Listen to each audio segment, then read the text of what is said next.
십자가를 지고 전진합시다. 백성들아 와서 함께 모여서 우리 모두 같이 개가 부르세. 영원토록 영원 권세 찬송을 우리 힘든 주께 돌려보내세. 믿는 사람들아 분명 같으니 십자가를 지고 전진합시다. 아멘. 여기 앞에 작은 은혜 목소리가 어때요? 엄청 우렁차죠? 네, 우리 여기에 많은 우리 하늘의 후사가들, 우리 성도님들이 계신데, 우리 이 작은 아이 목소리보다 더욱 커야겠죠? 네. 온 마음을 끌어올려서 우리 힘차게 찬양을 해봅시다. 우리 그 다음 찬양은 36페이지에 있는 찬양입니다. 천국의 후사여 왜 돌고 있나. 이 찬양을 전 정말 자주 불렀던 찬양인데요. 이 찬양을 부르면서 우리의 정체성을 또 생각해 보시고, 또 천국의 후사로서 내가 정말 정신을 차려야겠다. 그리고 금방 36페이지에 천국의 후사에 있습니다. 36페이지에 아니에요. 죄송합니다. 천국의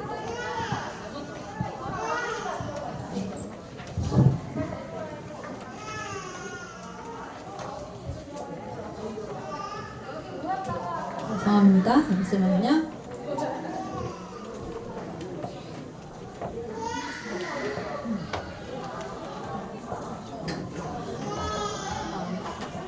여기 없군요. 여기에서 빠졌나봐요. 그럼 우리 이 41페이지에 있는 시온성과 같은 교회 부르시겠습니다. 아까 부른 찬양에서 우리의 큰 찬양 소리로 마귀가 떤대요. 우리 다 함께 큰 찬양으로 하나님께 화답하시겠습니다. 41페이지에 246장입니다. 41페이지에 있습니다.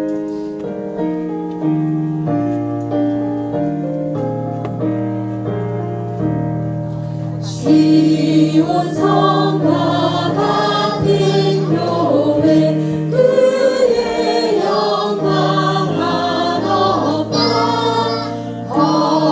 허락하신 말씀대로 주가 진히 세웠네. 반석 위에 세운 교회 흔들 자가 누구뇨. 모든 원수의 원사도 아무 근심 없도다. 생명샘이 흘러나와 모든 성동하시니 언제든지 솟아나와 부족함이 없도다. 이런다니 흘러가니 누가 다시 나가랴. 주의 은혜와 같이 항상 풍족하시니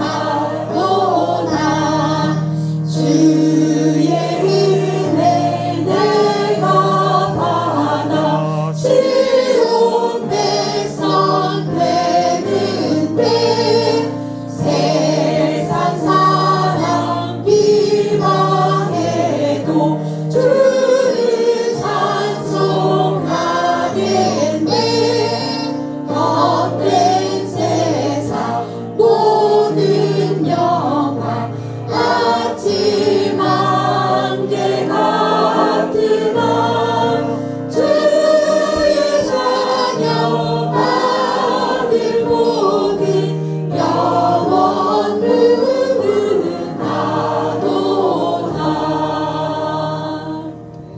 아멘. 자, 그 다음 찬양으로 우리 33페이지에 있는 찬양을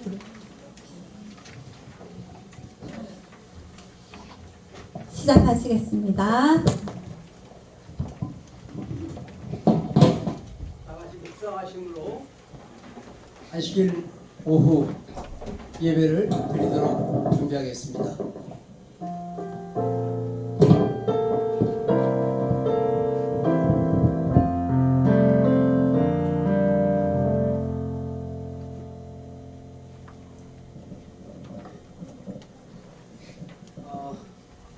특별 찬양으로 관산교회 성도님들 나오셔서 찬양하시고 해중을 대표해서 이종창 장로님께서 기도하시겠습니다.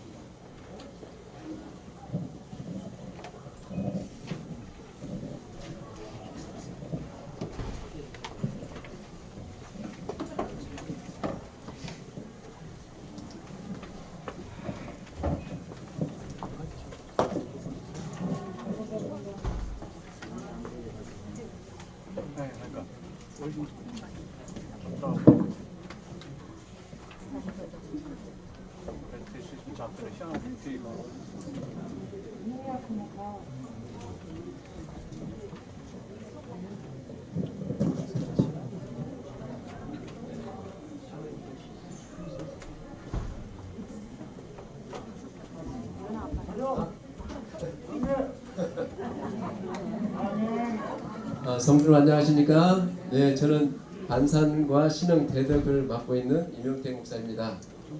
특별히 우리 지금 찬양은 우리 신흥교회 장로님 두 장로님 네 분과 그리고 우리 관산교회 우리 성도님과 같이 여러분들에게 여러분과 함께 특별한 찬양을 하나님께 올려드리겠습니다.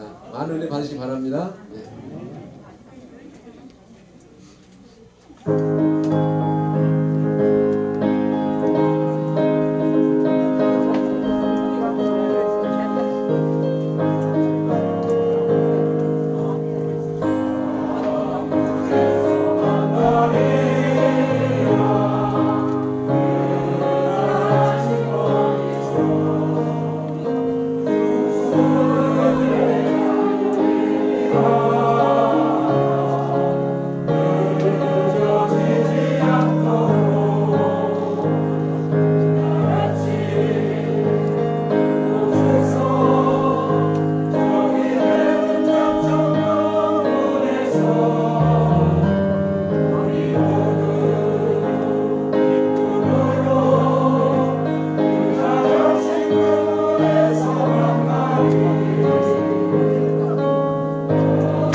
참으로 힘들고 어려운 세상 그리스도인으로 재림교인으로 살아간다는 것이 쉽지는 않습니다. 이 장마철 더위와 고르지 못한 날씨에 하나님께서 저희들을 사랑하셔서 정말로 지친 마음과 우리의 소망을 다시 한번 깨워주시기 위하여 천리길을 마다 않고 우리 김현철 목사님 보내주셨습니다. 오전 주신 말씀 많은 것 중에 한 가지 기억되는 것은 우리가 죽을 때 반석에 가지고 갈 것은 내가 구원한 영혼들의 명단을 가지고 간다고 말씀하셨습니다. 우리 연로하신 장지구 중부지구 성도님들 정말로 가져가신 영혼들 많도록 철저히 준비하시고 기도하시고 말씀으로 다시 한번 깨우쳐 주시기를 바라겠습니다. 우리 장지구를 중부지구를 사랑하셔서 오신 우리 김현철 목사님 다시 한번 소개해 드리겠습니다. 큰 소리로 환영하시기 바랍니다. 정말 빠른 톤으로 말씀해 주셔서 아주 마음에 bek히고 뇌에 박혔습니다. 많은 은혜 받는 시간 되기 바라고. 우리 이종찬 장로님 어디 가셨습니까? 네, 나오셔서 기도해 주시고 목사님 말씀 듣도록 하겠습니다. 감사합니다. 하나님 아버지 감사합니다. 저희가 다 여기 있게 해주셔서 감사합니다. 아멘. 아버지 강사 목사님을 통하여 성령 충만하게 이 자리에 임재 주시고 저희가 들은 그 말씀을 우리 생활에 그대로 실천하여 하나님께 영광 돌리는 저희 모두가 되게 해 주시옵소서. 아멘. 우리가 한시도 다 하늘에 함께 갈 가족이라는 것을 잊지 않게 해 주시옵소서. 아멘. 예수님 이름으로 기도드리옵나이다. 아멘. 아멘.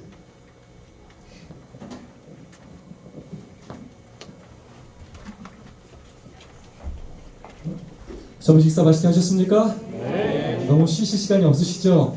네, 한편으로 죄송합니다. 아무쪼록 이 시간이 우리의 눈과 귀를 다시금 번쩍 뜨이게 하고 하나님의 음성에 또 귀를 기울이는 시간이 될 수 있기를 간절히 소망합니다. 또 인사하고 시작하도록 하겠습니다. 우리 옆사람 이번에는 아까보다 더욱더 뜨겁게 끌어안으시면서 우리 손잡고 눈을 바라보면서 하늘까지 함께 갑시다. 인사하도록 하겠습니다.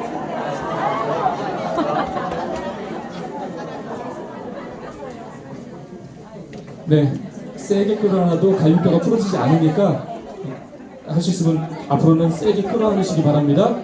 자, 우리는 오전에 하나님께서 바라시는 교회, 우리가 바라는 교회 말고 하나님께서 바라시는 교회는 어떤 교회인지를 살펴보았습니다. 우리들의 관점이 인간적인 관점이 아니라 하나님께서 원하시는 우리의 모습과 교회의 모습은 어떤 모습인지를 살펴보았고 그 교회가 어떤 교회인지를 알려면 우리는 초기교회를 살펴봐야 한다고 말씀을 드렸습니다. 다 함께 있었을 뿐만 아니라 물건을 서로 토요하고 재산과 소유를 팔아 각 사람의 필요를 따라 나눠주는 그 놀라운 역사가 일어났던 이유는 나중에 도끼의 음악처럼 뿅 하고 성령의 역사이기 때문에 시간이 되니까 때가 되니까 저절로 이루어진 게 아니고 그들이 다락방에서 10일이라는 시간 동안 끊임없이 서로 친교하고 교제하고 재산권을 내려놓고 서로 사랑하고 완전히 한 마음과 한 뜻이 되는 경험, 평생 살아가면서 그 경험을 하지 못했었는데 진짜 완전히 마음이 하나 되는 경험, 자신들의 모든 죄들을 서로 고백하고 용서해주고 그렇게 진짜 한 마음이 되는 경험을 한 후에 놀라운 초기교회의 부흥이 일어나게 되었다고 말씀을 드렸습니다. 그러면서 우리는 가족인가? 우리는 사명을 잘 감당하고 있는가? 우리는 운명공동체, 사명공동체로 그렇게 살아가고 있는가? 한번 돌아보자는 것입니다. 왜 우리가 진리를 가지고 있고 열심히 신앙생활을 하는데 왜 우리는 운명공동체가 되지 못하고 왜 우리는 사명공동체가 되지 못한 채 살아가고 있는가 고민하자는 것입니다. 그래서 부흥보다 더 중요한 것이 교회의 존재 목적대로 그 정체성을 본질을 올바로 유지하고 있는가 우리가 한번 돌아보자는 것입니다. 그러면서 무엇이 문제인가 말씀을 드렸죠. 그래서 예수님께서 우리에게 가르쳐 주신 정체성이 우리가 무엇인지를 먼저 돌아보자는 거예요. 내가 생각하는 정체성 말고 예수님께서 우리에게 가르쳐 주신 정체성이 무엇인지 한번 살펴보자고 말씀드렸습니다. 그래서 가라, 제자를 삼으라, 침례를 주라, 가르쳐 지키게 하라. 예수님의 대사는 한마디로 뭐라고요? 너희는 제자를 삼으라. 제자를 삼게 오해하고 가야 하고 침례를 줘야 하고 가르쳐 지키게 해야 한다라고 말씀을 드렸고 이 궁극적인 목적이 우리가 예수님의 제자가 될 뿐만 아니라 다른 사람을 뭐라고요? 제자로 삼으라는 것이었습니다. 근데 이 제자를 삼으라는 이 사명을 언제서야 예수님께서 주셨다고요? 언제서 해주셨다고요? 제자들이 내가 예수님의 제자라는 그 정체성을 확실히 가졌을 때 왔다리 갔다리 하지 않고 내 마음대로 그렇게 가고 싶은 걸 간 게 아니라 정말 예수님의 십자가의 길을 나도 가겠다고 그들이 완전히 결심하고 난 다음에 배반도 하고 그 후에 십자가도 경험하고 부활도 경험하고 완전히 예수님의 그 용서를 그들이 경험한 다음에야 그들이 이제 나는 예수님의 제자다. 다른 많은 정체성보다 가장 큰 정체성, 건들기만 하면 튀어나오는 게 나는 바로 예수님의 제자다. 너 왜 그렇게 사니? 이웃들이 너 도대체 왜 그렇게 사니? 라고 물어보면 그냥 딱 뭐라고 입이 나오게 된다고요? 나는 예수님의 제자다. 내 평생의 꿈은 예수님처럼 사는 것이다. 나는 그래서 이렇게 산다. 라고 말할 수 있는 존재로 바뀌어서 전도하세요, 침례주세요, 기도하세요, 성경 보세요 해서 신앙생활을 하는 게 아니라 나 축복받고 나 구원받으려고 막 악착같이 신앙생활을 하는 게 아니라 그냥 그 예수님이 걸어가신 길을 그냥 나도 내 삶을 다 바쳐 그렇게 걸어가는 사람으로 변화되었다는 거예요. 기독교 역사는 그렇게 진정으로 예수님의 제자가 되는 경험을 한 사람들로부터 지금까지 이어져 오고 있는 것입니다. 우리에게 희망이 있는 이유는 우리는 연약하고 부족하지만 우리가 만약에 하나님의 손에 온전히 붙들린 예수님의 제자로 변하게 될 때 하나님은 우리를 통하여 이 마지막 사명을 이루실 것입니다. 아무쪼록 이번에 이 장막부의 기간이 우리 모두에게 그런 좋은 기회가 될 수 있기를 간절히 소망합니다. 자, 그렇다면 어떻게 예수님께서 제자들을 그렇게 정체성이 왔다리 갔다리 했던 그 제자들을 데리고 다니면서 제자가 되게 하셨는지, 그리고 어떻게 그렇게 이기적이고 자기만 생각하는 그 제자들로 하여금 다른 사람을 제자로 삼게 하셨는지를 함께 살펴보는 시간을 갖도록 하겠습니다. 앞에 있는 분들이 다 도망갔어요 지금요. 박지호 씨는 도망갔어요 지금 저 TV에. 일단은 이 줄도 없어질 것 같아요. 자, 제자를 삼으라고 먼저 강조할 게 아니라 먼저 뭐가 되는 방법을 살펴보자고요? 제자, 예수님께서 어떻게 제자들을 제자가 되게 하셨는지를 살펴보고 그 다음에 예수님께서 어떻게 제자들로 하여금 제자를 삼게 하셨는지를 살펴보자는 거예요. 지금 제가 말씀드리는 건 성경과 예언이신 특별히 시대의 소망에 아주 자세히 나와 있는 내용들을 여러분과 함께 나누도록 하겠습니다. 예수님의 제자가 되는 방법 첫 번째가 있습니다. 예수님의 제자가 되는 방법 첫 번째가 뭐라고요? 부르심에 응답하는 것. 예수님의 제자 중에서 내가 잘났습니다 와가지고 제자 된 사람 있어요 없어요? 하나 있어요. 하나. 가룟 유다 하나 있어요. 가룟 유다 말고는 다 예수님이 뭐 하셨다고요? 부르셨어. 예수님께서 찾아가셨어. 찾아가셔가지고 나를 따르라 하고 말씀하셨어요. 그때 제자들이 배와 그물을 버리고 예수님을 좇은 것입니다. 여러분 감동스럽지 않습니까? 우리 중에 우리가 잘나서 지금 예수님 믿게 된 사람이 있다고요 없다고요? 없어요. 우리가 예수님 모르고 진리 모르고 그 어둠 속에 살아갔는데 우리를 불쌍히 여기셔서 우리를 찾아오셔서 우리를 남은 자 손으로 삼아주신 것입니다. 하나님의 은혜로 우리가 예수님의 제자가 된 거예요. 자, 예수님의 제자가 되는 첫 번째 방법은 부르심에 응답하는 거예요. 근데 이거를 오늘 성경적인 용어로 얘기하자면 이걸 뭐라고 하냐면 이걸 칭의라고 얘기합니다. 뭐라고 한다고요? 칭의. 나를 따르라. 부르심에 응답하는 거. 네 하고 답하는 건 오늘 우리로 말하자면 칭례를 받는 거하고 똑같아요. 야, 칭례 안 받으시면 한번 손 들어보세요. 야, 칭례 받으셨습니까? 이미 여러분은 칭례 받음으로 예수님의 뭐에 응답한 거라고요? 부르심에 응답한 거예요. 아멘입니까? 여러분 제자가 되겠다고 결심한 사람들이에요. 이미 모르고 살아서 그렇습니까?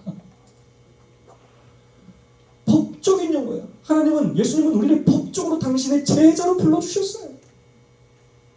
제가 개인적으로 안타깝게 생각하는 게 있어요. 뭐냐?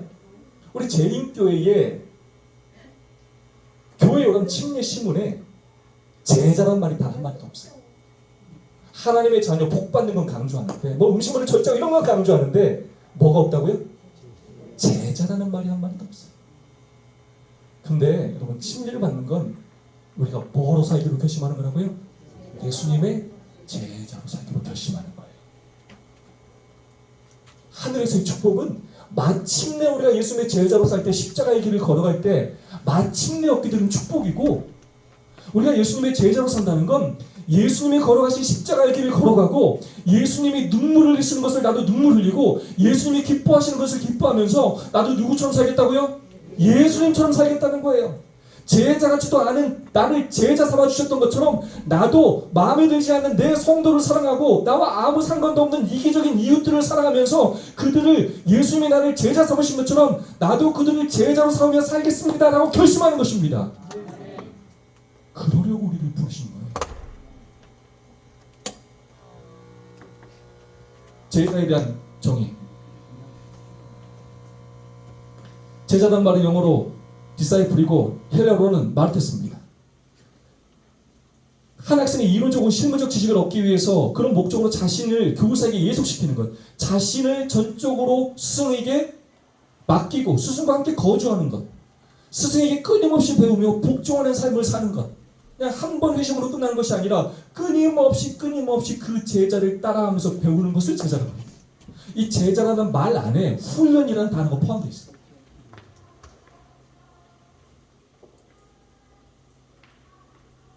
예수님의 제자가 되는 법 첫 번째가 뭐라고요? 부르심에 응답.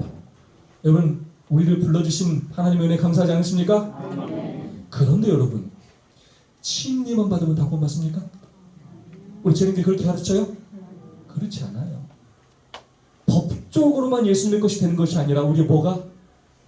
마음이, 우리의 정체성이 이런저런 정체로 살아가는 것이 아니라 정말로 온전히 예수님의 것이 되기를 예수님은 원하셔요. 우리의 마음의 생각과 삶의 목적과 동기가 예수님의 그 마음을 담기를 원하셔요. 그래서 그냥 제자였다 아니었다 그렇게 살아가는 제자들을 진짜 제자가 되게 하기 위하여 사용하신 예수님의 두 번째 방법이 있어요. 이게 너무나 중요해요. 그 두 번째 방법이 무엇이냐? 바로 예수님과 함께 있게 하셨어요. 전 이걸 그냥 말만 해도 은혜가 흘러 넘쳐요. 예수님께서 제자들을 진짜 제자 되게 하시기 위하여 예수님께서 뭐 하셨다고요? 제자들과 함께 있어 주셨어요. 그렇게 하면서 그 제자들을 지속적으로 영적인 성숙을 경험케 하셨어요. 그분의 거룩함과 그분의 의로움과 그분의 사랑을 제자들과 함께 하시면서 끊임없이 나누어 주셨어요. 제자 같지도 않은 그 제자들을 싹 갈아치고 새로운 사람들로 뽑으시면 될 것을 그렇게 하지 않으시고 끊임없이 제자들과 함께 하시면서 그들을 사랑하시면서 진짜 사랑이 뭔지, 진짜 은혜가 뭔지, 진짜 용서가 뭔지를 예수님은 다 보여주셨어요. 예수님께서 이 땅에서 오셔서 하신 일을 마태복음 4장 23절은 이렇게 이야기하고 있습니다. 한평 목사님. 예수께서 온 갈릴리에 두루 다니사 저희 회당에서 가르치시며 천국 복음을 전파하시며 백성 중에 모든 병과 모든 약한 것을 고치시고. 자, 예수님이 이 땅에 오셔서 하신 사역을 크게 세 가지로 정리하고 있어요. 첫 번째 뭐 하셨다고요? 가르치셨어요. 두 번째 뭐 하셨다고요? 전파하셨어요. 세 번째 뭐 하셨다고요? 고치셨어요. 그런데 예수님은 제자들을 부른 다음에 뭐 하셨냐면 제자들을 늘 데리고 다니면서 먼저 어떻게 가르치는지 다 보여주셨어요. 어떻게 전파하는지 다 보셨어요. 어떻게 병자들을 고치는지 제자들을 데리고 다니면서 다 보여주셨어요. 제자들은 지금까지 하나님을 믿는다고 하지만 자기 자신만을 위해서 살았어요. 이기적으로 자기의 구원을 위해서 선민 사상을 가진 채 그렇게 살아왔어요. 그런 제자들을 부르셔서 어떻게 이웃들을 섬기는지, 어떻게 가르치시고, 어떻게 복음을 전파하시고, 어떻게 병자를 고치시는지를 삶으로 다 보여주셨어요. 사랑의 원전을 다 보여주셨어요. 오른밤을 맞으면 왼밤을 돌려드셨고, 겉옷을 달아가려면 속옷까지 주셨고, 오리를 가자면 심리까지 가주시면서 예수님은 삶으로 다 보여주셨어요. 가늠한 여인 돌로 치려 할 때 죄 없는 자가 먼저 돌로 치라고 말씀하시면서 그 죄인을 용서하시는 모습을 삶으로 다 보여주셨어요. 율법주의로 안식일을 지키는 그 바리새인들에게 무엇이 안식일을 거룩하게 지키는 것인지, 무엇이 하나님의 뜻인지 예수님께서 이 땅에 오셔서 다 보여주셨어요. 많은 바리새인들이 예수님을 안식을 범했다고 욕했지만 참된 안식일 준수가 무엇인지 예수님 다 보여주셨어요. 아무도 발을 씻으려 하지 않을 때 예수님께서 먼저 무릎을 꿇으시고 그분께서 제자들이 발을 씻겨주시면서 무엇이 겸손인지를 다 보여주셨어요. 십자가에서도 자기를 죽이는 그 죄인들을 향하여 저들의 죄를 용서해달라고, 저들은 자기가 하는 일이 무슨 일인지도 알지 못한다고 하시면서 원수를 사랑하는 것이 무엇인지를 예수님은 제자들에게 다 보여주셨어요. 그 제자 같지도 않은 그 제자들, 그렇게 의리도 없고 그렇게 못돼 먹은 제자들을 끝까지 버리지 않으시고 부활하신 다음에 그들을 여전히 찾아가셔서 너에게 평강이 있을지어다라고 말씀하시면서 다시 그들을 회복시키기 위하여 갈릴리로 부르시고 그렇게 놀라운 사랑으로 그들을 용서하신 그 일을 통하여 용서가 무엇인지 사명이 무엇인지 예수님은 삶으로 다 보여주셨어요. 하나님이신 예수님께서 하늘 보좌를 버리시고 이 땅에 오셔서 그 죄인 중에 최고의 죄인들과 3년 반 동안이나 함께 해주셨어요. 이게 예수님의 제자 훈련의 핵심이에요. 예수님은 제자들과 함께 하셨습니다.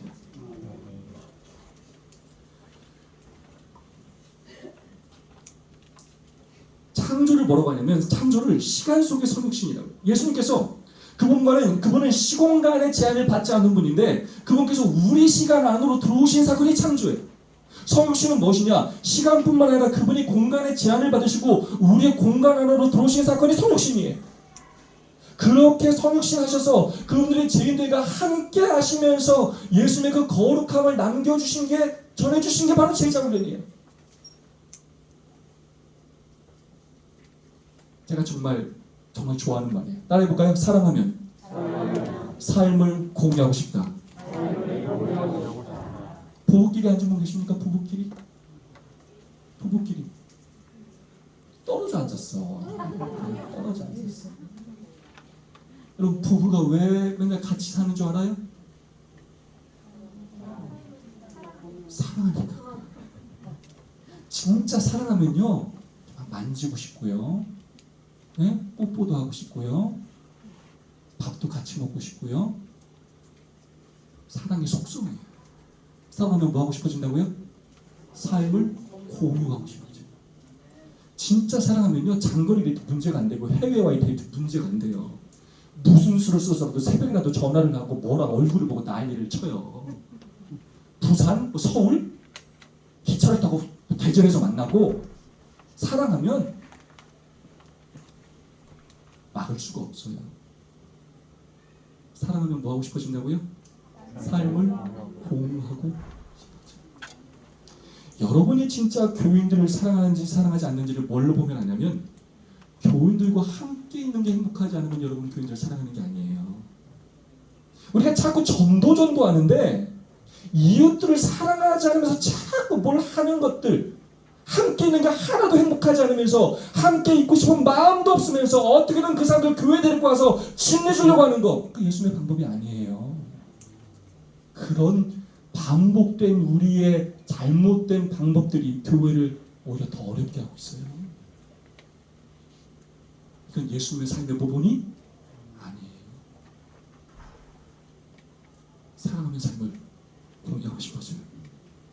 근데 그 일을 누가 하셨다고요? 우리 예수님께서 하셨어요. 이런 못난 제자들 포기하지 않으시고 끝까지 사랑하셨어요. 자기 사람들을 사랑하실 때 끝까지 사랑하셨어요. 가룟 유다처럼 끝까지 가룟 유다가 예수님을 거부하지 않는다면 예수님은 누구도 끝까지 포기하지 않으십니다. 그렇게 우리를 사랑하신답니다. 그렇게 예수님께서 이 땅에 오셔서 함께 하시면서 굉장히 중요합니다. 첫 번째 먼저 뭘 나누셨다고요? 먼저 삶을 나누셨어요. 함께 있어 주셨어요. 함께 하시면서 삶으로 다 보여주셨어요.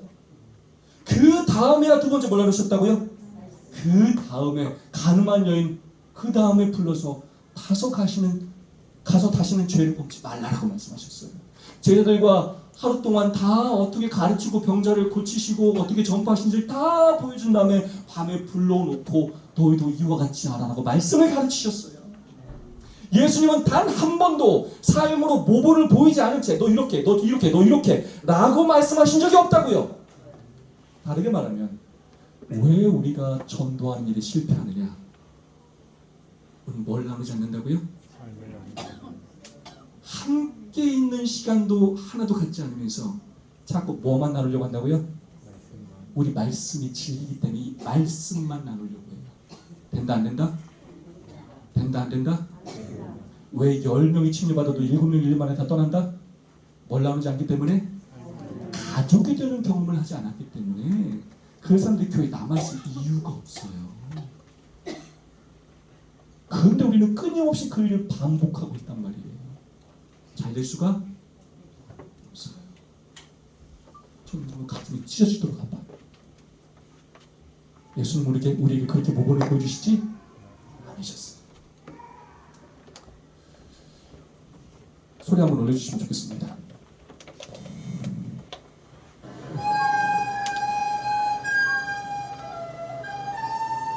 네, 이태석 신부에 관련된 영상입니다. 아시는 분은 아실 것입니다.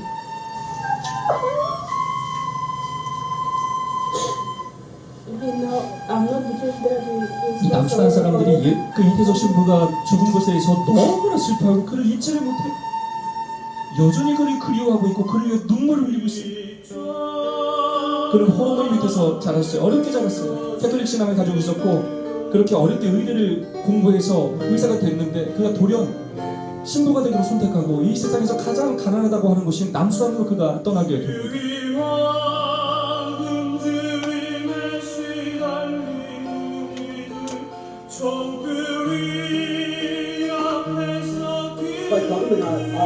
신부님은 우리 아버지였다라고 고백을 해요. 저 사람들은 나병 환자들이에요. 나병 환자들.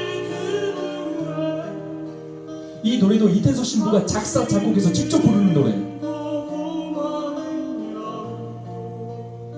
그는 정말로 밤낮 시간을 가리지 않고 자신의 모든 것을 헌신해서 그들 한 사람 한 사람을 섬겼어.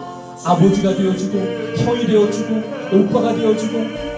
제가 많은 것이 부족해도 뭔가 좀 할 수 있을 것 같아요. 그런 느낌 때문에 대처에서 그 순간에 내가 여기 와야 되겠다.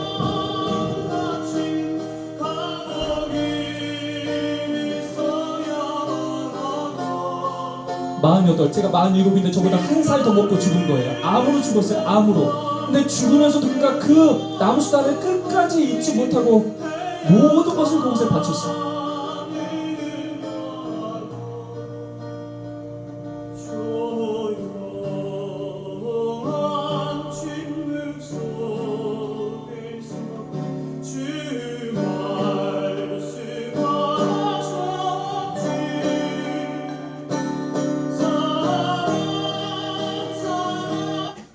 시간상 제가 2010년도에 이 울지마 톤스를 안식 오후에 제가 섬기던 교인들과 함께 이걸 영상을 봤어요.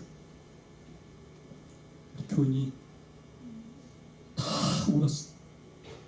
저도 얼마나 울었는지 너무나 감동적이어서도 울었지만 제가 운 이유는 저는 너무 부끄러웠어요. 너무 부끄러웠어요. 진리교회라고 하는데 우리가 진리를 가진 백성이라고 하는데 저 사람의 삶과 비교해 볼 때 너무 창피하고 부끄러웠어요. 그냥 자신의 삶을 그냥 다 바친 그냥 가서 상색을 내고 사진 찍고 오는 그런 게 아니라 그들과 완전히 삶을 나누면서 자신의 모든 것을 바친 그를 볼 때 너무 부끄러웠어요. 난 어떻게 하면 좀 더 큰 교회 가고 난 어떻게 하면 조금 더 좋은 대접 받고 좋은 사택 살고 좋은 차 탈까를 고민했던 것 같은데 이 사람의 삶이 너무 달라요. 물론 우리 재림교 안에도 훌륭한 분들이 너무 많지만 저는 저 사람을 보면서 예수님께서 재림하실 때 누구한테 착하고 충성된 종아라고 말씀하실까 고민이 되기 시작했어요. 우리가 그렇게 캐톨릭 작은 뿔 이야기하는데 누가 정말로 사랑을 실천하고 누가 예수님의 제자로 사는가를 고민해보니까 너무 부끄럽고 여전히 우리가 진리가 맞고 여전히 우리가 남은 무림에도 불구하고 내가 과연 어떻게 살아야 할까 너무나 많은 고민을 하게 되었습니다. 제가 저 사람을 존경하는 이유는 저 사람은 생사를 낸 게 아니에요. 삶을 남았어요. 뭘 남았다고요? 삶을 남았어요. 그냥 그들과 같이 있어줬어요. 가서 침례만 지고 실적을 내려고 갔다 온 게 아니에요.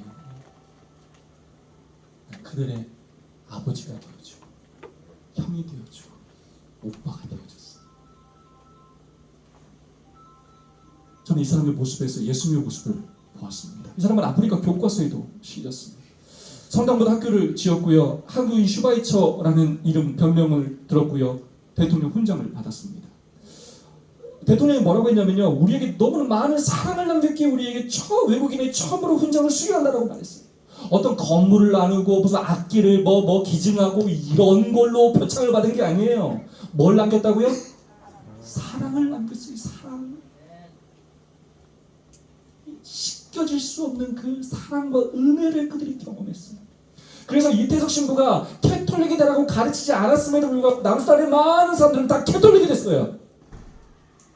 뭘 나눴기 때문이라고요? 삶을 나눴기 때문이에요. 저게 진짜 예수님께서 이 땅에 오신 목적이고 예수님께서 우리에게 삶으로 보여주신 모범이에요. 근데 우리는 어떤지 우리 자신을 돌아보면 우리는 성도들과도 삶을 나누지 않고 우리는 이웃들과도 삶을 나누지 않아요.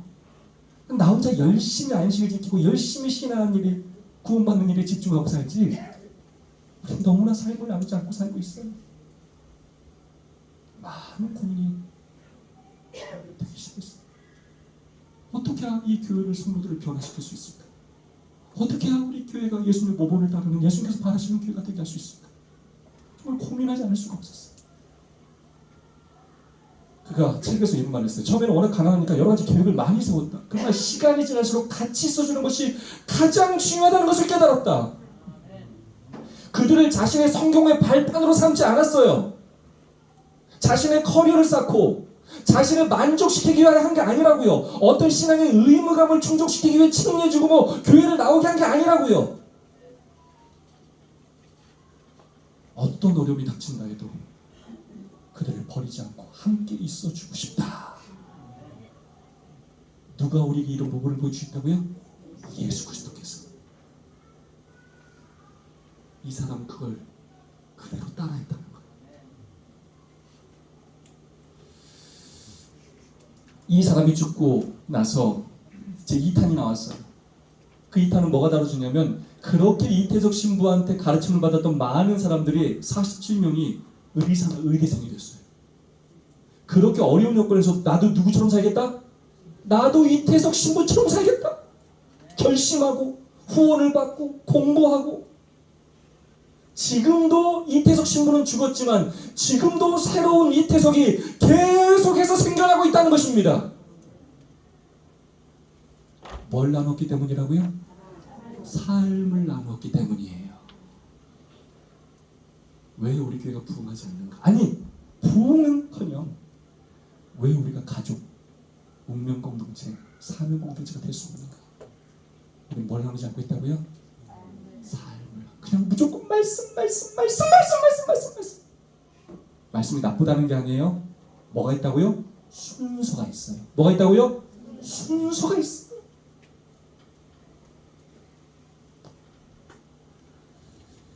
우리 교회 재림교회 제자훈련이 안 되는 이유가 있어요. 저는 이렇게 생각해요. 제자훈련 여러분 이론을 가르치는 교육이 아니에요. 제자훈련은 삶을 나누는 거예요. 우리 재림교회는 때로 어떤 스킬을 가르치려고 해요. 스킬. 여러분 전도는 사람은 스킬로 하는 게 아니에요. 시간을 투자해야 되고요. 마음을 나눠야 되는 거예요. 근데 우리는 그걸 하지 않은 채 성도를 섬기고 그걸 하지 않은 채 이웃을 섬기려고 할 때가 얼마나 많냐고요. 그걸 하지 않은 채 교회를 섬긴다고 할 때가 우리가 얼마나 많냐고요. 올바른 열매를 맺을 수가 없다고요. 이태석 제자들은 또 다른 이태석이 됩니다. 제가 저희 목회 철학처럼 여기는 말이에요. 따라해 주신 남자겠습니다. 삶으로 가르치는 것만 남는다. 아무리 이론적으로 가르치는 거 소용없어요. 목사가 먼저 모본을 보이지 않고는 하나도 교인들이 달라지지 않아요. 교인들 빨리 오세요. 교회 빨리 저희 교인들이 8시 반이면 교회 다 와 있어요. 안식일 아침에 빨리 오세요 빨리 오세요 하면서 목사는 늦게 오고 교인들 빨리 오고 그런 일 있다고 없다고요? 없어요. 목사가 먼저 가서 모본을 다 보여줘야 돼요. 어떻게 인사하는지 이렇게 안아주고 뭐 또 챙겨주고 이걸 교인들만 잘하고 하는 게 아니라 누가 먼저 다 보여줘야 된다고요? 목사가 다 보여줘야 돼요. 여러분 어린아이들이 책을 읽게 하는 가장 좋은 방법이 뭔지 아십니까? 책 읽는 모습을 보여주는 거예요. 여러분 제가 금연공주 강의를 많이 했는데 금연공주 강의를 하면 고등학생들이 끝나고 나면 가장 먼저 손 들고 질문하는 게 있어요. 뭘 질문하는지 아십니까? 선생님 담배 핍니까? 선생님 술 마십니까? 이거부터 물어봐요. 무슨 말이냐? 야, 네가 담배 피고 네가 술 먹으면서 우리한테 하지 말라고 하면 우리 안 들어. 너나 잘해. 아니 어떻게 술이 담배가 어른은 아래롭고 학생만 해로와. 해보면 다 해로운 거지. 하지 말라면 너도 하지 마. 왜 너도 하면서 우리만 하지 말래? 학생들의 불만은 그거예요. 학생은 선생님은 다 해. 그래서 너네는 안 된대. 학생들은 그걸 이해할 수가 없어요. 삶으로 가르치는 것만 남는다는 것입니다. 다시 한번 정리하겠습니다. 예수님 함께 하셨어요. 첫 번째 뭘 나누셨다고요? 첫 번째 뭘 나누셨다고요? 삶을 먼저 나누셨어요. 제가 여러분에게 말씀드리는 소그룹은 어떤 프로그램이 아니에요. 삶이에요. 삶. 그 다음에 예수님은 뭘 나누셨다고요? 말씀을 나누셨어요. 저걸 통해서 정말 사랑이 무엇인지를 우리에게 보여주셨어요. 예수님께서 이 땅에 궁극적으로 오신 목적은 뭐냐면 예수 하나님을 보여주는 거예요. 하나님, 계시, 하나님을 보여주시는 건데 예수님의 직접 하나님의 사랑이 무엇인지를 삶으로 보여주시고 말씀으로 보여주신 것이에요. 말씀을 말하면 올바로 이해하지 못하기 때문에 삶을 통하여 그것들을 다 해석해 주신 거예요. 이 순서가 너무나 중요해요. 제가 웬만하면 이런 말 안 해요. 너무나 중요해요. 자, 보네포는 이런 말을 했습니다. 우리가 그리스도를 따르도록 부르심을 받았을 때 우리는 오직 그분의 인격에 연계되도록 소환된 것이다. 제자도란 그리스도께 부착되는 것을 의미한다. 자, 제자도는 뭐라고요? 예수의 제자가 된다는 건 뭐라고요? 예수님께 달라 붙는 거예요. 예수님은 우리를 버리지 않으셔요. 임마누엘 하나님이십니다. 우리와 함께 하셔요.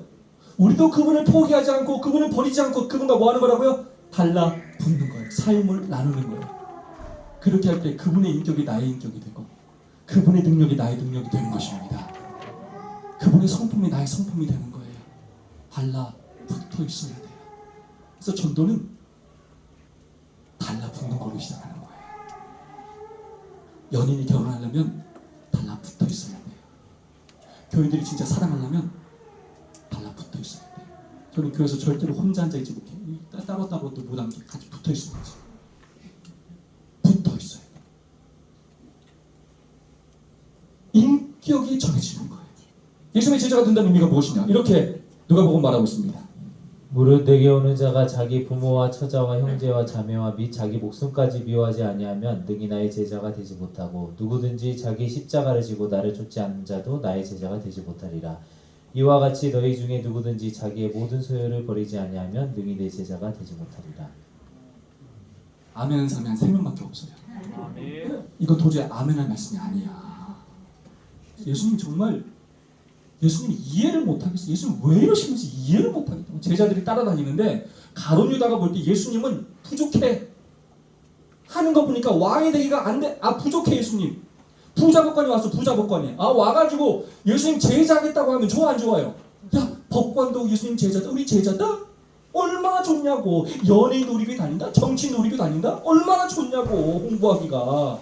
매한식을 안 나오도 돼. 나올 수 있을 때만 나누고 헌금 좀 이렇게 후원금 좀 하고 그렇게 해. 하면 될 것을. 예수님 뭐라고 그랬다고 예수님이? 야, 네 가진 재물 팔고 나를 쫓으라니. 이거 부담스러워 있을 수 있겠냐고요. 아, 그냥 좀 대충 나오라고 하시지. 그 다음에 잘하라고 하시지. 왜 처음부터 그러시냐고 예수님. 예수님 머리가 잘 돌아간다고 안 돌아간다고? 가룟유다가 보니까 안 돌아가. 이거 사업수단이 없어 예수님. 이러다 우리 망하겠어 예수님 쫓아다니다간. 근데 예수님은 단 한 번도 대충 나를 쫓으라고 말씀하시더니 단 한 번도 없어요. 왜 성도들이 아멘을 안 하냐? 이거 겁나서 누가 아멘 안 하냐? 누가 여러분의 가진 재물을 다 버리고 여러분 예수님 쫓을 수 있어요? 누가 그렇게 할 수 있어요? 여러분, 예수님을 따른다는 건 취미생활하는 게 아니에요. 안식일에 교회 다니는 그 정도 하라고 예수님께서 우리를 제자로 부르시는 게 아니에요. 예수님은 우리가 우리의 모든 걸 예수님께 걸기를 원하셔요. 왜냐? 그래야 진짜 예수님의 사랑과 능력이 무언지를 경험하고, 그래야 이 땅에서 놀라운 축복을 경험하고, 그래야 마침내 저 하늘에서 영원한 상급을 누리기 때문입니다. 우리 예수님은요, 우리가 예수님께 희생하고 헌신한 것보다 몇 천 배, 몇 억 배, 아니 비교할 수 없은 놀라운 축복을 마침내 우리에게 다 주시는 분이십니다. 우리는 그걸 믿는 사람들이에요. 이 세상에서 어렵고 힘들고 내가 손해 보이는 것처럼 느껴진다 할지라도 우리는 전적으로 예수님을 믿어야 합니다. 예수님의 십자가의 길을 걸어가야 한다는 것입니다. 우리 대충 믿지 말고 제대로 믿자는 거예요. 저는 우리 성도님들한테 이렇게 호소해요. 난 도대체 정말 난 억울해가지고 내가 이렇게 교회 오래 다니고 목회 이렇게 오래 하는데 저는 제 죽기 생전에 저는 교회가 부흥하는 거 한번 봤으면 좋겠어요. 여러분 속상하지 않아요? 우리 교회 한번 부흥 좀 해야 되지 않겠어요? 우리한테 뭐가 부족해요? 우리한테 진리가 없어요? 우리한테 열심이 없어요? 뭐가 부족해요 우리가? 우리 정말로 우리가 한 마음과 한 뜻이 되어서 하나님께 매어 달리면서 정말로 우리가 변화되고 정말로 하나님의 살아계심을 증거하는 경험을 우리가 한 번은 살아생전에 해봐야 되지 않겠습니까? 우리가 꼭 그랬으면 좋겠어요. 우리는 자꾸 연약하지만 우리가 한 마음과 한 뜻이 되어서 각 교회별이 아니라 우리가 연합해서 하나님의 사업에 헌신할 때 그 놀라운 복을 우리는 경험하게 될 것입니다. 예수님을 따르려면 대가를 지불해야 하지만 그 대가는 예수님께서 우리에게 주시는 놀라운 축복과는 비교할 수 없다는 것을 여러분 꼭 기억하시기 바랍니다. 우리 예수님은 철저하게 계산하시는 분이에요. 진리 이론이나 그 제자들 공헌만으로도 어떤 영혼도 구원할 수가 없어요. 나 안식일 교회다? 우리 진리 있다? 아무도 구원할 수 없어요. 온전히 그리스도의 것이 되지 않는 한 그리스도께 속한 것이 아니에요. 제자들이 3년 반 동안 온전히 그리스도의 것이 되지 않았어요. 그렇기 때문에 제자를 삼지 못했어요. 하지만 그들이 온전히 그리스도의 것이 되는 경험을 한 다음에는 성령의 역사하심과 그들의 헌신으로 놀라운 역사가 일어나기 시작해요. 그 원리는 오늘도 동일하다는 것입니다. 자, 다시 정리합니다. 자, 부르심에 응답하는 게 첫 번째고, 두 번째 예수님과 함께 있는 거예요. 그때 예수님은 첫 번째 뭘 나누셨고? 삶을 나누셨고, 두 번째 뭘 나누셨다? 말씀을 나누는데 이건 뭐가 냐 순서가 중요하고 순차적이고 지속적이어야 돼요. 다시 뭐라고요? 순차적. 삶을 먼저 나누고 말씀을 나눠야 되고, 두 번째 뭐라고요? 지속적. 일주일에 한 번 안식일만 이런 게 아니라고. 매일의 삶 속에서 삶을 나누고 말씀을 나누는 일이 지속적으로 이루어지도록 제자들을 훈련시키셨다. 그런데 예수님께서 어떻게 제자들을 훈련시키셨느냐? 시대의 소망, 사도행전, 이 모든 예언의 신을 다 연구하고 사복음서를 연구하면 예수님은 세 가지 관계, 몇 가지 관계요? 몇 가지 관계요? 세 가지 관계에서 두 가지 나눔이 끊임없이 순차적이고 지속적으로 이루어지도록 훈련시키셨어요. 첫 번째 관계가 뭐냐? 첫 번째 누구라고요? 하나님과의 관계.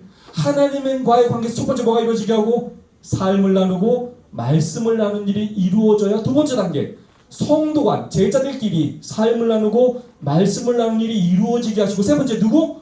이웃과의 관계에서 첫 번째 뭐? 삶을 나누고 말씀을 나누는 일이 이루어지도록 제자들을 3년 반 동안 데리고 다니면서 훈련시킴으로 예수님이 뭐가 되게 하시고? 제자가 되게 하시고, 그 삶은 반복해서 살아가면서 다른 사람을 뭘로 삼게 하셨다고요? 제자로 삼게 하셨어요. 제자가 되는 것과 제자를 삼는 것은 분리되지 않아요. 제자가 되면서 제자를 삼는 것이고, 제자를 삼으면서 제자가 되는 거예요. 예수님께서는 끊임없이 첫 번째 누구와? 하나님과 삶을 나누고 말씀을 나누고, 두 번째 누구와? 성도들과 삶을 나누고 말씀을 나누고, 세 번째 누구와? 이웃들과 삶을 나누고 말씀을 나누는 일을 끊임없이 반복하게 하시면서 제자가 되게 하시고 제자를 삼는 일이 일어나도록 하셨다는 거예요. 이게 예수님께서 제자들을 제자가 되도록 한 제자훈련의 방법이라는 것입니다. 오늘과 내일 이 세 가지 관계에서 두 가지 나눔이 과연 이루어지고 있는지, 어떻게 그럼 이것들을 이루어지게 할 수 있는지, 예수님께서 어떤 방법을 사용하셨는지를 성경과 예언의 신의 말씀을 통하여 함께 살펴보는 시간을 갖도록 하겠습니다. 제자가 되어야만 제자를 삼을 수 있다는 것입니다. 자, 첫 번째, 첫 번째부터 살펴보자는 거. 왜냐? 하나님과 삶을 나누고 말씀을 나누는 게 이루어지지 않으면 성도 갈 수 있다고 했다고요? 안 가지고 또 이웃 갈 수가 없어요. 자, 첫 번째 하나님과 삶을 나누고 말씀을 나누는 거. 자, 삶을 하나님과 삶을 나눈다. 뭐라고 쓰면 기도한다고 할 수 있겠어요? 기도를 통해서 하나님과 대화하는 것, 삶을 나누는 거예요. 그다음 말씀 나누는 건 성경과 이용식을 묵상하는 것, 말씀을 나눈다고 할 수 있겠습니다.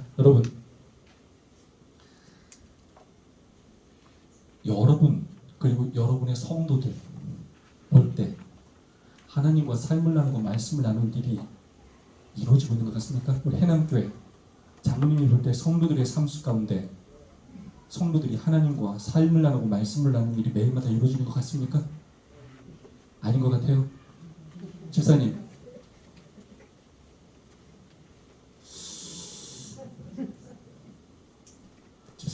장모님,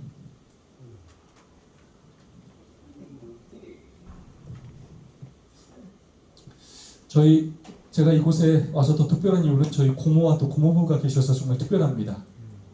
그리고 저희 고모와 고모부가 계셔가지고 저희 어머니도 이번에 같이 오셨습니다. 제가 저희 가족들 앞에서 또 이 세미나를 가긴 처음입니다. 제가 중고등학교 기숙사 서울상역을 다녔습니다. 그러면 어머니랑 전화통화를 뭐 일주일에 몇 번씩 하는데 어머니가 가장 먼저 전화할 때마다 물어보는 게 있어요. 밥 먹었니? 밥 먹었니? 그만 좀 물어보라고. 내가 식충이냐고. 그래도 부모님 맨날 뭐 물어본다고요? 밥 먹었니? 제 딸이 한국사님 교육소에 자랐었어요. 근데 저도 똑같아. 저도 전화하면 야, 밥 먹었냐? 맨날 물어봐. 여러분, 밥 먹었니는 누구만 물어보는지 알아요? 여러분, 제가 하루에 070 전화가 3통 이상 5통 와요. 어떤 여자는 저한테 뭐라고 같이 고백하냐면 사랑합니다 고객님, 사랑한다고 저한테 사랑이 있어요.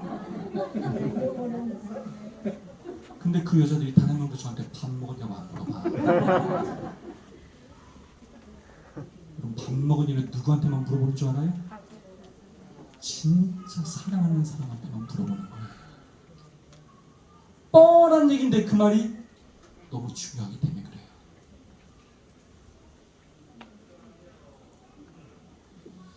웃자고 하는 얘기 같지만 이 말은 굉장히 중요해요. 우리는 가족이라고 하면서 말씀을 뭐라고 하냐면 우리는 생명의 양식이라고 해요. 내 성도가 하나님 믿는다고 교회를 다니는데 이 사람이 생명의 양식을 먹는지 안 먹는지 우리는 관심이 있다 없다? 없어요. 우리는 안 물어봐. 물어본다 안 물어본다? 알아서 하는 거야. 알아서. 우리 재림교회 다니면 알아서 해야 돼. 우리는 기도를 영혼의 호흡이라고. 영혼의 호흡. 숨을 몇 분만 하셔도 죽는데 내 사랑하는 가족들이 지금 기도를 하는지 안 하는지 우리 물어본다 안 물어본다? 안 물어봐. 안군. 재림교회 다니면 혼자 버텨야 돼요 이걸. 그러니까 10명 중에 7명은 교회를 떠나고 이렇게 챙겨주는 건 좋은 거 있죠. 10명 중에 7명은 교회를 떠나고 몇 명만 남아있다고요? 3명. 저는 3명 남아있는 사람 독한 사람들이라고 얘기해요. 저 옷 벗어도 되겠습니까? 감사합니다. 여러분 동의하십니까? 네.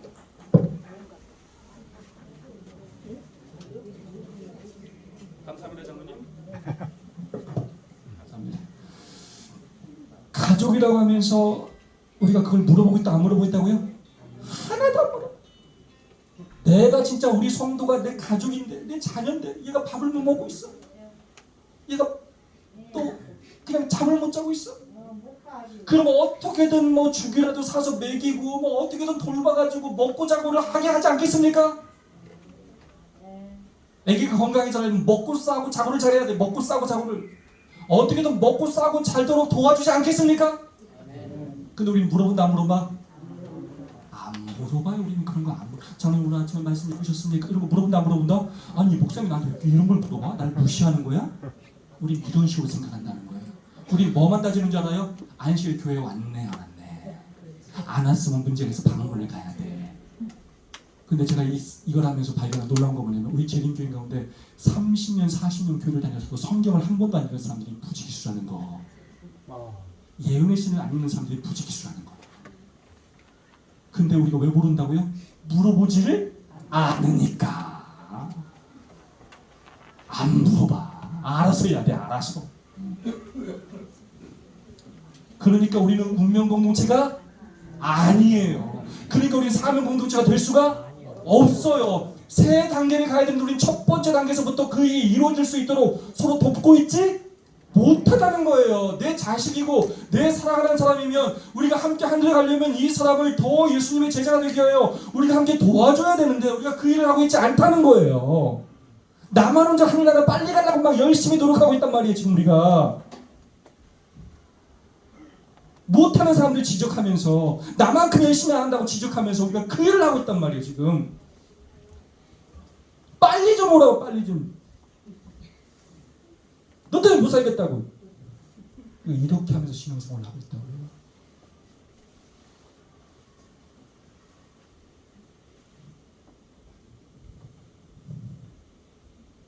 이 나눔이 우리가 이루어지고 있냐는 것입니다. 제가 이걸 20년 동안 연구하고 조사하면서 깨달은 우리 재림교회가 진리를 가지고 있고 이렇게 교회를 사랑하지만 우리가 가진 진리와 열심에 비해 재림교회가 부응하지 못하는 첫 번째 이유를 저는 개인주의라고 생각해요. 뭐라고요? 개인주의. 하나님께서 왜 제자들을 이렇게 한 사람이 아니라 12로 70으로 부르셨는지 아십니까? 사랑을 가르치시기, 공동체를 경험하게 하시기 위함이에요. 개인주의적인 삶을 사는 제자들, 나만 구원받고 나 행복하고 나 안식을 잘 지키고 나 시대금 잘하고 그렇게 율법적으로 열심히 살아가는 제자들을 부르셔서 진실로 하나님을 섬기는 삶은 하나님을 섬기고, 두 번째 누굴 섬기고? 성도를 섬기고, 세 번째 누굴 섬기고? 이웃을 섬기는 삶이라는 것을 가르치시기 위함이었어요. 그리고 그것이 이루어지는 장소로 택한 곳이 어디예요? 교회라는 곳이에요. 개인주의. 혼자 열심히 혼자 나가려고 그래요. 삶을 나누지 않아요. 서로 돌보지 않아요. 하나님은 우리가 어떤 열매를 맺었냐에 관심을 가지시는 것이 아니라 우리가 어떤 마음으로 어떤 동기로 성도들을 섬기느냐를 더 관심을 가지셔요.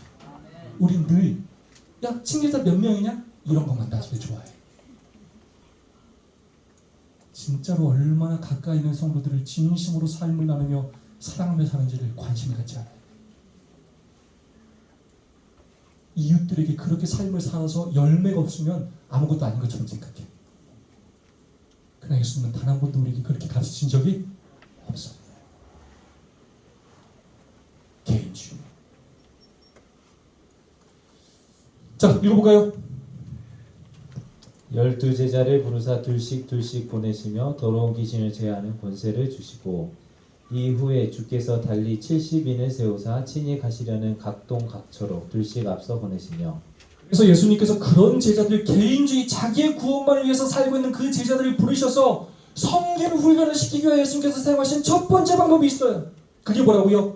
둘씩 짝을 지으셨어요. 함께 늘 서로를 돌보고 챙기고 함께 기도하고 함께 사역하도록 짝을 지어주셨다는 거예요. 12제자도 마찬가지고요. 70인도 마찬가지예요. 베드로, 요한, 바울, 실라 다 마찬가지예요. 구약, 신약 다 둘씩 짝 지어서 일하도록 예수님께서 만드셨어요. 그건 단순히 전도하라고만 한 게 아니에요. 개인주의적인 삶을 버리고 예수님처럼 시대에서 말하는 예수님의 삶을 두 가지로 얘기해요. 무화적이고 이타적인 삶이라고 얘기해요. 우리의 삶이 이기적이고 개인주의적인 삶이 아니라 예수님처럼 무화적이고 이타적인 삶을 살도록 끊임없이 다른 사람을 섬기는 훈련을 시키셨어요. 해도 그만 안 해도 그만이 아니라 모두가 시스템 안에서 그 일이 이루어져도 예수님은 조직을 구성하셨다는 거예요.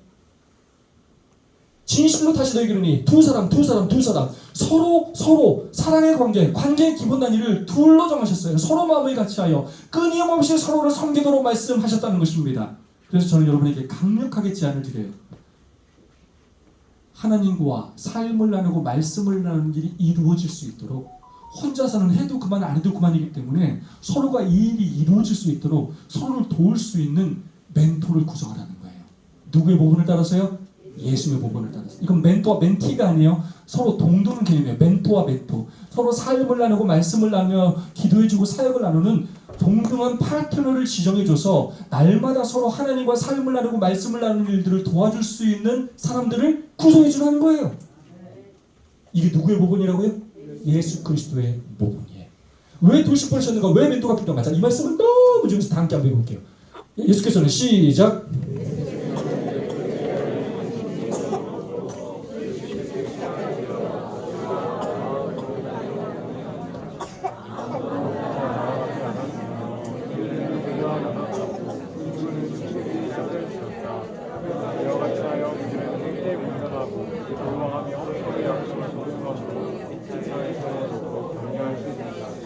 복을 전하는 사람들을 이런 방식으로 연합시키는 것이 주께서 목적하시는 바입니다. 물론 우리가 이 복을 더욱 엄밀히 따른다면 전도 사업은 훨씬 더 성공을 거둘 것이다. 제가 이 소그룹과 제절을 오랜 시간 연구하면서 제가 내린 결론은 뭐냐면 엘렌지와의 선지자는 진짜 선지자예요. 아멘. 엘렌지와의 선지자처럼 이렇게 짧은 문장 안에 모든 제자의 연구와 소그룹에 대한 핵심을 다 담을 수 있는 사람이 없어요. 이거는 그냥 인간의 머리로 할 수 있는 일이 아니에요. 성령의 영감을 받은 사람만 쓸 수 있는 글이에요. 위대한 글이에요. 진짜예요. 아무리 위대한 대학자의 글, 일일교 대학자의 글을 다 연구해도 이 문장 하나 따라올 수 없어요. 아멘. 예수님은 다 둘씩 짝지었어요. 아무도 혼자 나가지 않았어요. 형제는 형제와 연합하고 친구는 친구끼리 짝을 지었어요. 이런 방식으로 연합하는 것이 구주께서 목적하시는 바였고 이 부분을 더욱 엄밀히 따른다면 전도사업은 훨씬 더 성공한다는 거예요. 뭐라고요? 전도사업이 뭐 한다고요? 믿습니까? 선지자의 말씀 믿습니까? 다른 거 하지 말고 이 모범만 엄밀히 따라도 우리 재림교회는 훨씬 더 부흥한다는 거예요. 아멘. 선지자가 우리한테 이런 기별을 줬는데 근데 우리는 한다 안 한다? 왜 안 하는지 나는 모르겠어 도대체. 그렇게 하라고 또 안 해. 어떤 결심으로 안 하는지 저는 궁금해요 도대체. 뭐 하고 싶다면? 성공하고 싶다면 이 부분을 엄밀히 따르라. 여러분 목회를 혼자 하는 게 편할 것 같아요? 여럿이 같이 하는 게 편할 것 같아요? 그때부터 달라요. 제가 첫 번째 교회에서는 전도사로 4명 중에 넷째, 셋째, 둘째까지 했었고 두 번째 목회는 7년 동안 혼자 했고 세 번째 목회는 3명 중에 담임 목사를 했었고 지금은 또 혼자 해. 왜 그때 다르냐? 내 마음대로 하고 싶을 때는 혼자 하면 편해. 눈치 볼 사람이 아무도 없어. 내가 12시에 일어나든 1시에 일어나든 나한테 뭐라고 할 사람이 하나도 없어? 니나노! 예배만 드리면 돼. 예배만. 좋아 안 좋아? 싹고도로 살긴 너무 좋아. 근데 내가 혼자 있는데 일을 너무 열심히 하는데 내가 혼자 하니까 힘들어 안 힘들어? 지금 제가 너무 힘들어. 이때 누가 있으면 좋겠어요? 짝이 동역자가 좀 있으면 좋겠어. 일을 많아서 열심히 하려고 하는데 혼자 하니까 너무 힘들어. 일을 하기 싫은데 여러 사람 있으면 힘들어. 9시까지 출근해가지고 뭐 하는 척을 하고 있어야 돼. 담임쌤 보니까. 부목사가 보니까 자꾸 뭘 하는 척을 해야 돼. 아무것도 안 하는데. 그래서 그런 우리들을 위하여 예수님께서 모범으로 보여주신 게 뭐라고요? 뭘로 짝지으라고요? 둘씩 짝지으라. 첫 번째, 왜 둘씩 짝지으냐? 첫 번째 목표는 견제. 뭐라고요? 견제. 우리는 혼자 있을 때 가장 위험한 존재예요. 혼자 있으면 넘어져. 하와가 언제 죄를 짓느냐? 아담을 떠났을 때 죄를 지어. 반드시 옆에서 붙들어주는 사람이 있어야 돼. 일으켜주는 사람, 격길로 가지 않도록 도와주는 사람이 있어요. 두 번째 뭐냐? 연합이에요. 연합. 형제는 형제와 연합하고 친구는 친구끼리 짝을 짓고 이와 같이 함께 권면하고 기도하고 약점을 보충해줌으로 그렇게 서로 돕고 격려할 수 있다는 거예요. 이렇게 연합시키는 것이 누구의 목적이라고요? 예수 그리스도의 목적이라고요. 아멘. 저는 이렇게 제안하는 거예요. 왜 우리 한국 재림교회가 선지자의 이 위대한 기별을 갖고 있으면서도 왜 이것을 순종하지 않냐? 왜 우리 모든 재림교회가 모든 교회들에서 둘씩 짝을 지어서 이 일을 하지 않냐고요. 이거보다 더 좋은 전도 방법이 어디 있냐고요. 한번 가져와 보라고요. 왜 우리 거 안 하고 자꾸 다른 거 하려고 하냐고요. 도대체 뭘로 교회를 부흥시킬 수 있다고 이렇게 생각하세요? 해야 되겠어요? 안 해야 되겠어요? 누구 약속이에요? 이건 김현철의 약속이 아니에요. 하나님의 선지자의 약속입니다. 여러분, 여호와 증인이요. 여호와 증인은 정말로 기독교 종교 전파가 힘들다고 하는 일본에서 여호와 증인이 얼마나 큰 성장을 이뤘는지 몰라요. 여호와 증인 신도 기독교인들이 정말로 얼마 되지 않는 53만 명밖에 되지 않는 일본에서 여호와 증인의 신도가 몇 명이냐? 49만 명이에요. 49만 명. 근데 놀라운 거 49만 명 중에 19만 명 정도가 둘씩 작져서 전도하고 다녀요. 몇 명이요? 몇 명이요? 아니, 기가 차요. 기가 차. 우리가 이 여호와증인 2단이라고 하잖아요. 2단 49만 명 중에 몇 명이요? 19만 명이요. 우린 제적교인이 26만 명인데 안실 교회는 사람이 몇 명이라고요? 4만 명. 4만 명 중에 실제로 전도에 참여하는 수는 여러분 3%에서 10%만 하는 우리 4천 명이에요. 4천 명. 우리는 4천 명이 일할까 말까 하는데 여호와 증인은 몇 명이 일한다고요? 19만 명. 저 사람들이요, 선지자의 말씀도 모르고요, 예수의 그냥 모본을 흉내만 내는데 본질이 또 달라. 흉내만 내는데도 부흥한다고 안 한다고요? 부흥한다고요. 근데 우리는 이 진리를 가지고 있는데도 따라한다 안 한다? 안 해. 여전히 개인주의 신앙을 해. 알아서 살아남아야 돼.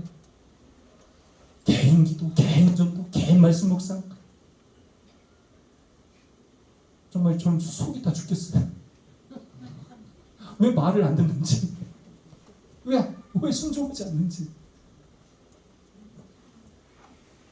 여러분, 신천지, 몰몬교 얼마나 열심히 전도하는지 알아요? 여러분, 몰몬교는요 둘씩 저렇게 짝을 지어서 얼마나 전도하는지 몰라요. 몰몬교는요, 아예 남자아이가 태어나면요 아이 태어나자마자 통장을 만들어요. 그래서 생기는 모든 돈을 그 이름으로 다 넣어주고요. 아이가 자라면서 이 아이가 앞으로 나갈 그러니까 선교 국가를 정하고 문화를 배우고 언어를 배우고 그 국가를 방문하고 끊임없이 선교사로 그들을 양육해요. 여러분, 신천지를 한 명 전도하려고 얼마나 대단한지 알아요? 팀으로 피아노를 좋아한다. 이 사람을 다 조사해가지고 피아노 좋아한다. 피아노 학원을 차리기도 해요.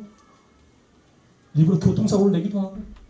그들의 방법이 올바르지 못하지만 그들의 열심과 노력은 이루만 할 수 없어요. 그 일을 우리는 도대체 뭘 하고 있습니까? 아니, 도대체 어떻게 선교를 할 거예요? 알아서 하는 거 다 알아서 그냥 혼자. 교회도 알아서, 이 목사님 알아서, 저 목사님 알아서.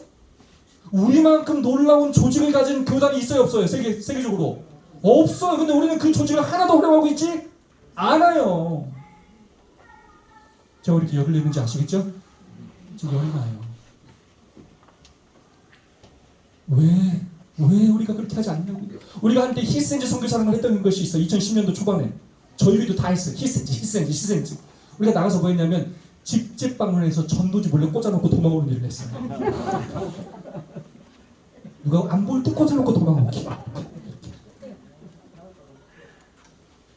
여러분, 그럴 거면 힘을 삽질 넣지.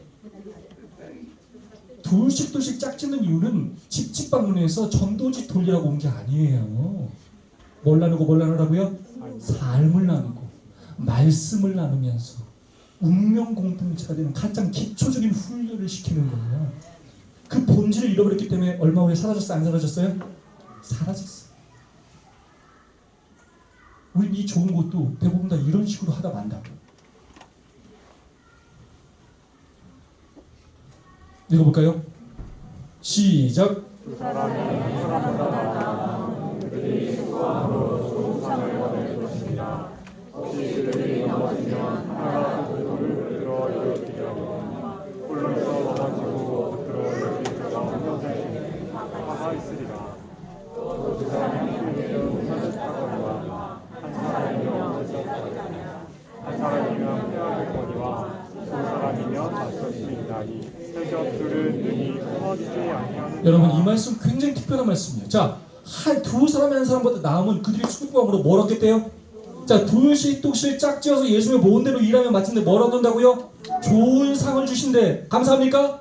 좋은 상을 주신대. 근데 그 다음 말씀이 되게 웃겨요. 혹시 그들이 넘어지면 하나가 그 동물을 붙들어 일으키려뇨. 이게 둘이 있을 때 장점이야. 예수님께서 그래서 이 모델을 우리에게 보여주셨어요. 그런데 그 다음, 홀로 있어 넘어지고 붙들어 일으킬 자가 없는 자에게는 뭐가 있다고요? 아니, 뭘 또 이렇게까지 말씀을 하셔. 그럴 수도 있지. 넘어져 일으킬 사람이 없을 수도 있지. 근데 뭐가 있겠다고요? 화가 있다는 표현이 집사님 성경에서 어떤 표현인 줄 알아요? 이 구원에서 멀어지는 거예요. 넘어졌는데 붙들어 일으킬 사람이 없는 사람은 구원받기가 어렵다는 거예요. 다른 말하면 지금 우리가 지금 신앙하는 패턴들은 성도들이 이렇게 넘어졌을 때 일으켜줄 사람이 없기 때문에 그 사람들이 넘어진 다음에 구원받기가 어렵게 된다는 거예요. 10명 중에 7명이 1년 만에 교회를 떠나는데 그 사람들이 구원받기가 어렵게 된다는 거예요. 그러면서 뭐라고 하시냐?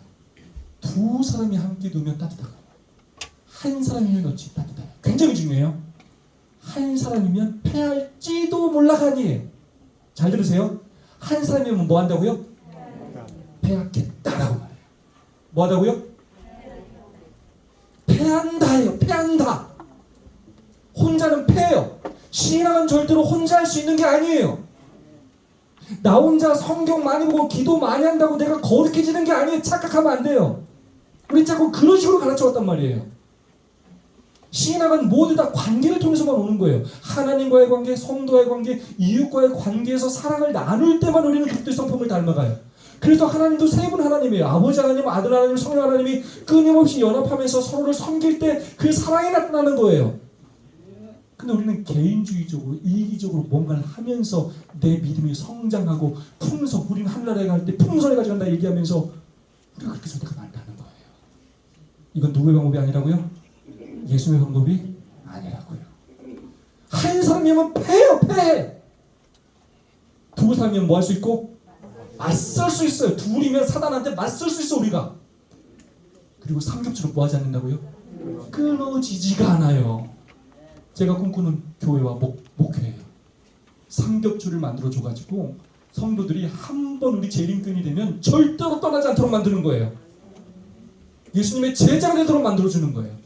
그걸 알아서 하고 싶으면 하고 말고 싶으면 말고 하면 된다 안 된다요?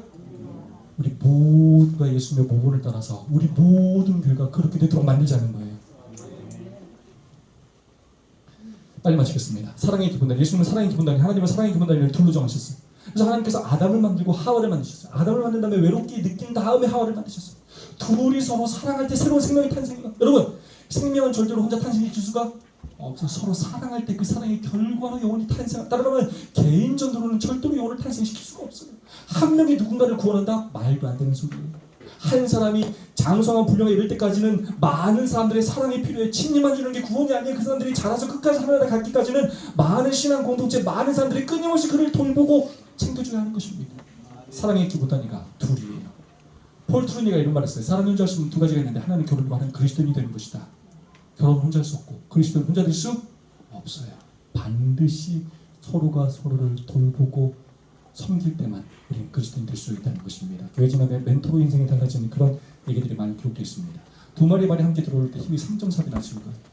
혼자 일할 때보다 훨씬 더 큰 신호 조건을 발휘할 수 있다는 것입니다. 이 사진은 아우슈비츠 포로 수용소의 생존자들 지금 전쟁이 끝난 바로 그날 찍은 사진이에요. 150만 명이 희생당했던 그 아우슈비츠 포로 수용소에서 살아남은 사람들을 대상으로 인터뷰를 했어요. 이 사람들이 어떻게 살았는지, 왜 살아남은지를 조사했는데 다 한 가지 뭐라고 대답하냐면 이들이 밥을 더 많이 먹어서가 아니에요. 이들이 천성적으로 건강해서가 아니에요. 그 이유는 뭐냐면 내가 힘들 때 내 손을 잡고 나에게 우리 끝까지 견디고 우리 인내하자, 우리 하나님 더 한번 의지하자 하면서 끊임없이 위로하고 의지할 수 있는 동료가 있었다는 거예요. 동료가 있는 사람은 다 살아남았고 더 잘 먹고 더 원래 건강했어도 동료가 없던 사람들은 다 죽었다는 거예요. 하나님께서 우리를 진리교회로 남은 무리로 부르셨습니다. 우리가 걸어가는 이 길은 혼자 가는 길이 아니에요. 우리가 함께 걸어가야 할 길입니다. 옆 사람 한번 다시 한번 손잡을까요? 하늘까지 함께 갑시다. 한번 인사 한번 할까요? 좀 마음에 안 들 수도 있어요. 옆 사람. 저 사람 좀 마음에 안 들고 좀 모자랄 수도 있어요. 근데 하나님께서 왜 주셨다고요? 하늘까지 함께 가는 사랑이 뭔지를 배우고 경험하라 우리에게 주신 거예요. 우리가 연합할 때 하나님은 놀라운 능력을 우리에게 주실 것입니다. 예수님의 모본에 따라 모든 교회가 둘씩 짝짓는 이 멘토 사업을 꼭 실천하기를 간절히 부탁드립니다. 제가 하나하나 다시 한번 물어보겠습니다. 여러분 목사님들한테 네, 첫 번째 시간 목사님 이걸로 잠시 마치도록 하겠습니다. 제가 기도하고 마치겠습니다. 사랑의 아버지 하나님, 예수를 통해 저희들에게 좋은 모범을 보여주셔서 감사합니다. 저희들이 겸손한 마음으로 순종함으로 놀라운 그 약속의 축복을 경험할 수 있도록 저희와 함께해 주시기를 예수님 이름으로 기도합니다.